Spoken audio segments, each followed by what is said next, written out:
Hey everybody, good afternoon. We're going to take a look at the Jamstec model, which finally came out for this April. And we're going to take a look at our sea surface temperature anomalies from May through June. And we're going to do that because that gives you the overall broad picture of what's going on in the oceans, which are a big driver of our climate patterns on Earth. Now you have the sun, which is our biggest driver of climate patterns. And then you have the oceans, and then everything is kind of a microcosm in between.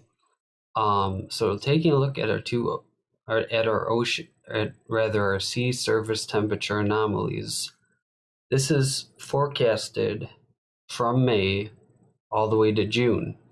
And here's our temperatures of the ocean. So obviously the red is warm and the blue is cold, and here in the equatorial Pacific, we have a La Nada, which is also is more technical, and lay people would call it a neutral ENSO, which is neither a La Nina or an El Nino. So again, we want to watch this going into the winter because this could be a wild card factor, meaning it might not have that much influence over the USA weather going into summer and into winter. Let's take a look at June through August, our sea surface temperature anomalies. And again, it's a La Nada. You'd see neutral temps in the white, going all the way from the western Central Pacific all the way to the middle and eastern Central Pacific. So again, that stays much of the same.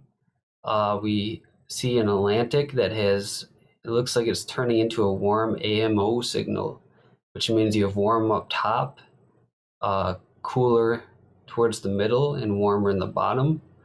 We also have the opposite in the Pacific Ocean. We have a cold PDO horseshoe, and that tends to favor La Ninas. So if we want to kind of take a guess at what this might be this year due to that, you might say La Nina.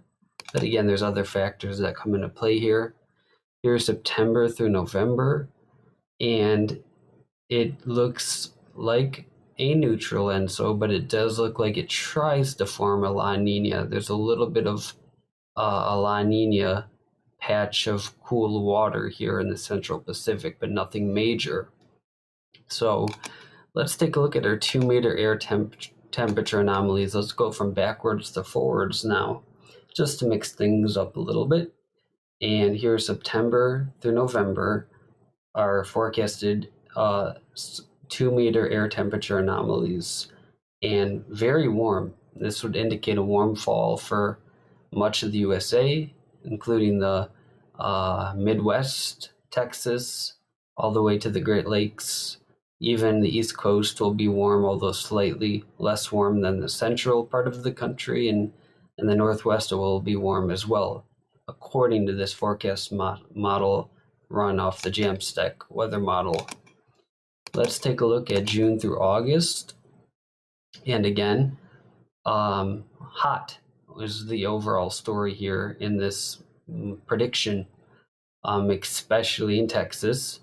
And I'll get to this in a second, but there is expected to be a drought in Texas this year. Combined with heat, it's not going to be good for many reasons, one of which there's the increased threat of wildfires, and two, crops will not grow there. So that's, at least in terms of how much they should be growing, there will be a lessened amount of crop and farm activity in terms of growth of the crops we need to eat. So that's one practical implication you can draw from that. And here's our May through July temperature pattern, 2 meters above the surface. And again, very warm, especially for the Southwest.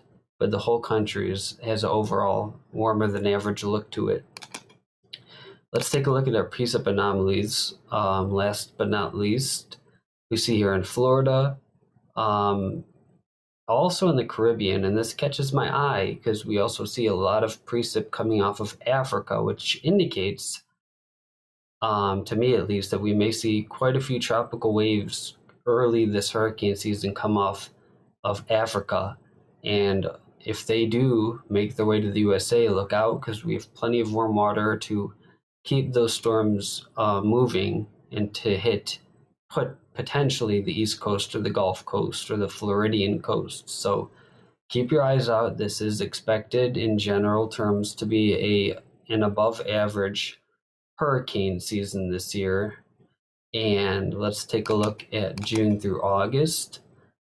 Again, a lot of precip here in these hurricane development areas, including the Caribbean and in the southern Atlantic and in the Gulf of Mexico.